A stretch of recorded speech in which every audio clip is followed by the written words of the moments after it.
Hello mga beshies! Tara tayo magluto serye ng giniling na may patatas, carrots na may quail eggs. Tara tayo maghiwa ng patatas, ng carrots, ng bell pepper, at sibuyas at bawang. Halaga ng aking giniling ay worth 100 pesos lamang at sakto lamang ito sa aming tatlong kakain. Ayan, ginisa ko muna ang patatas at carrots dahil mas okay kasi na ginigisa muna ang patatas at carrots para mas lumambot agad and hindi agad mapanis yung ulam. And then sunod natin ang sibuyas at bawang. Sumunod ay igisa rin ang giniling. Pagkatapos natin igisa ang giniling, lagyan natin ng konting tubig at pakuluan at nilagay ko na rin yung bell pepper at paminta at magic sarap upang mas lumasa na ito at luminamnam na ang ating giniling.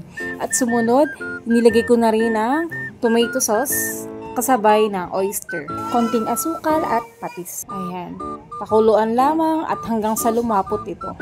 And charan! Luto na ang ating giniling na may quail eggs. Tara mga beshies, tayo magtanghalian na. Thank you for watching! Bye bye mga beshies!